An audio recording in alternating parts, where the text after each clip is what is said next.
رأس الحکمت مخافت اللہ.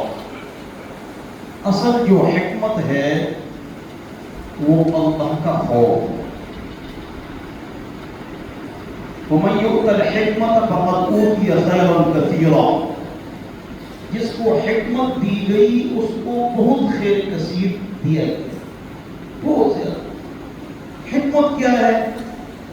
وَمَن يُؤْتَ الْحِكْمَةَ فَقَدْ أُوتِيَ خَيْرًا كَثِيرًا. ایک تشریح حکمت کی سنت بھی ہے.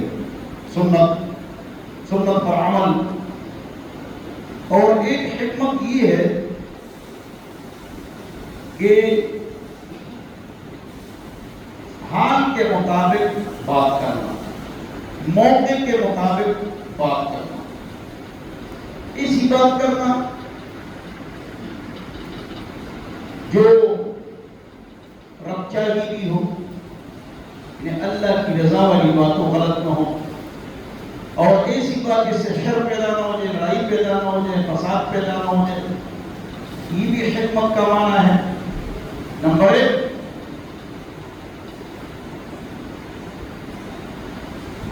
سنت. نمبر 2. موقع محل کے مطابق دیکھ کر بات کرنا. نمبر 3. اس کی تعبیر جو ہے نا فقہ سے بھی کی گئی ہے. فقہ کا معنی ہے سمجھ. کس کی سمجھ؟ دین کی سمجھ. لیکن اس جملے میں رأس الحکمت مخافت اللہ، یہ اس میں یہ بتایا گیا کہ حکمت اصل یہ ہے کہ اللہ کا خوف. جس کے دل میں اللہ کا خوف ہوگا نا وہ کسی کے ساتھ زیادتی نہیں کرے، وہ کسی کے ساتھ زیادتی نہیں کرے، کسی کا حق نہیں کھائے، وہ اللہ سے ڈرے گا. اصل چیز اللہ کا خوف ہے. حضور اکرم صلی اللہ علیہ وسلم نے صحابہ اور تابعین، حضور اکرم صلی اللہ علیہ وسلم نے صحابہ اور اہل بیت، اور صحابہ اہل بیت نے جو تابعین کی تربیت کی وہ اسی کی تربیت کی کہ اللہ سے ڈرو، اللہ سے ڈرو، اللہ سے ڈرو، ہر حال میں اللہ سے ڈرو، اللہ کا خوف. چنانچہ حضور اکرم صلی اللہ علیہ وسلم نے 27 جنگوں میں شرکت کی، 100 جماعتوں کو جہاد کے لیے بھیجا. کئی جنگیں ہوئی، کئی نہیں ہوئی، لیکن ہر کمانڈر کو حضور نے ایک بات کی صلی اللہ علیہ وسلم، ہے اللہ سے ڈرو، بس جاؤ اللہ سے ڈرو. کیا مطلب ہے؟ یعنی اب آپ جانے والے آپ کے ہاتھ میں تلوار ہے، تو اس تلوار اور طاقت اور قوت اور عدد اور تیاری کی وجہ سے آپ غلط فیصلہ نہ کرو. طاقت کی وجہ سے تکبر بھی آ جاتا ہے، طاقت کی وجہ سے اختیار بھی آ جاتا ہے. اختیار آپ غلط استعمال نہ کریں. رأس الحکمت مخافت اللہ. تو حکمت اللہ سے کا خوف. حضور نے جو پوری تربیت کی، تربیت کا خلاصہ جو ملوا بھی ہے اللہ کا خوف. آپ کی ذات سے، قول سے، فعل سے، ذات سے کسی کو تکلیف نہ ہو. سب سے اونچا مسلمان کون سا ہے؟ جو اللہ سے زیادہ ڈرتا ہے. ایک آدمی مانتا ہے یہ خاندانی ہے، اس کے بڑے کاروبار، اس کی بڑی شہرت ہے، یہ بڑا مولوی ہے، اس کی آواز اچھی ہے، کالا ہے، پیلا ہے، نیلا ہے، چودھری ہے، خان ہے، نواب ہے، ملک ہے. اتقاکم، تم میں سے اونچا آدمی کون؟ یہاں ایک اور جملہ بھی مسئلہ حل کرو. یہ میں آپ کو بتاتا ہوں جو ہم کہتے ہیں غلط کہتے ہیں. فلانا آدمی خاندانی ہے، فلانا آدمی خاندانی نہیں ہے. جو ڈبل ہوگا غلط. جس طرح یہ غلط ہے کرپشن. کرپشن کس کو کہتے ہیں؟ جو چوری کرے کہ اس نے کرپشن کی. بات غلط ہے. ادھر جو قرآن و حدیث کے خلاف چلے وہ کرپشن. یہ ٹھیک. کرپشن جو چوری کرے تو یہ تو کرپشن ہے. لیکن اگر زنا کرے اور شراب پیے تو کہتے ہیں یہ کرپشن نہیں. کیوں کرپشن نہیں؟ کرپشن کو مال کے ساتھ خاص کرنا بھی غلط ہے. تو اللہ کا خوف یہ جس کے دل میں ہوگا اس کی ذات سے، قول سے، فعل سے کسی کو تکلیف نہیں ہوگی. اس کی حضور نے ہر کمانڈر کو کیا کہا؟ اتق اللہ. جا رہے ہو؟ ٹھیک ہے، السلام علیکم، اتق اللہ، اللہ سے۔ ہاں میں یہ بات کر رہا ہوں، یہ خاندانی ہے، یہ خاندانی نہیں ہے، یہ بات بالکل غلط ہے۔ اس کا خون صحیح ہے، اس کا خون سفید ہو چکا ہے، یہ بھی غلط ہے۔ خاندانی آدمی کون ہے؟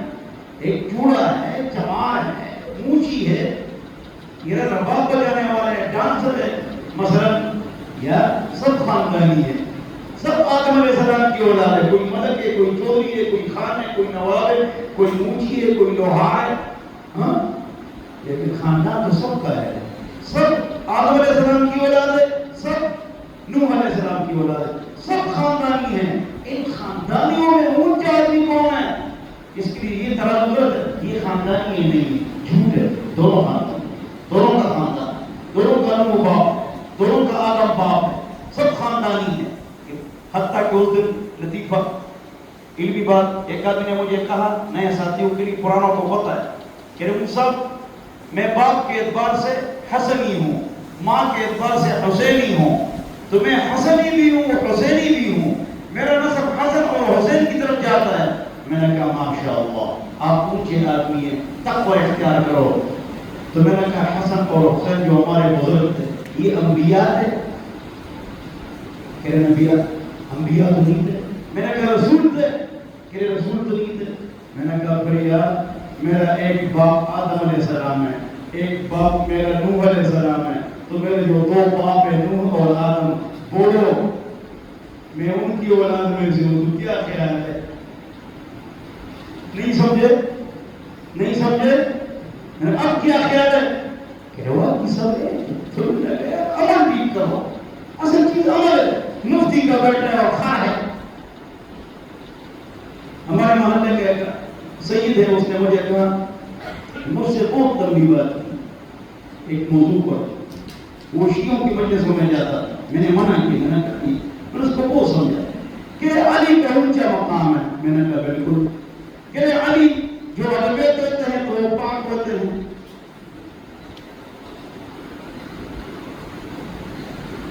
پاک۔ میں نے کہا تم ان کی اولاد میں سے ہو؟ کہہ رہے ہیں۔ میں نے کہا سچ سے بولو تم پاک ہو؟ اس نے کہا میں تو ناپاک ہوں۔ میں نے کہا تم مسلمان بھی ہو، سید بھی ہو، تو ناپاک کیوں ہو؟ کہ میں اپنی غلطی تسلیم کرتا ہوں۔ کہ بس میں سمجھ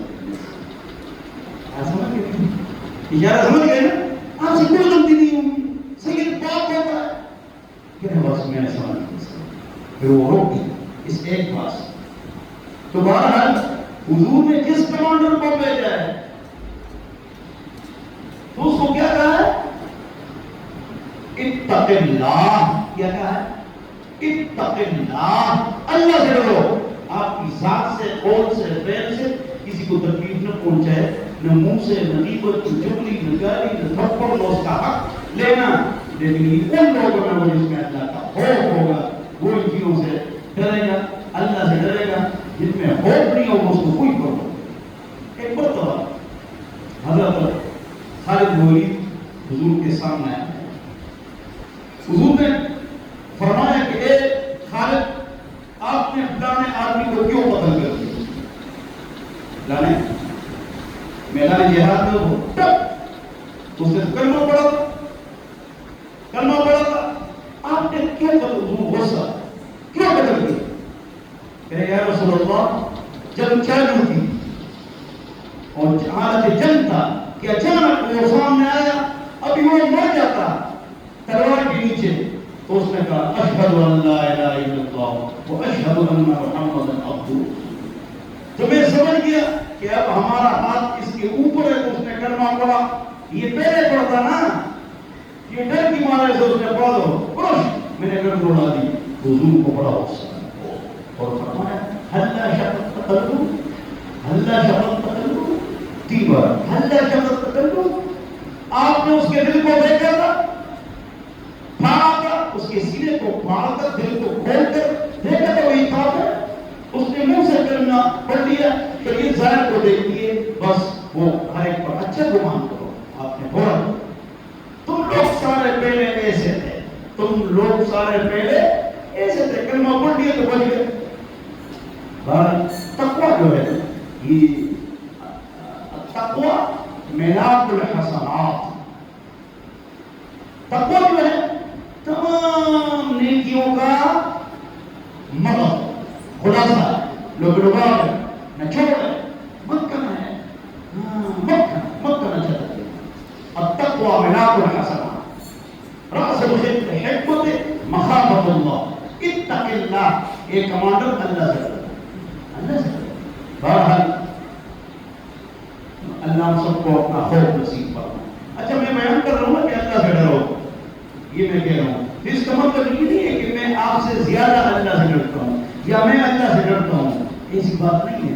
اس بیان کا مقصد یہ ہے کہ اس بیان کا میں بھی محتاج ہوں اور آپ بھی محتاج ہیں. میں نے اپنا سبق آپ کو سنا دیا.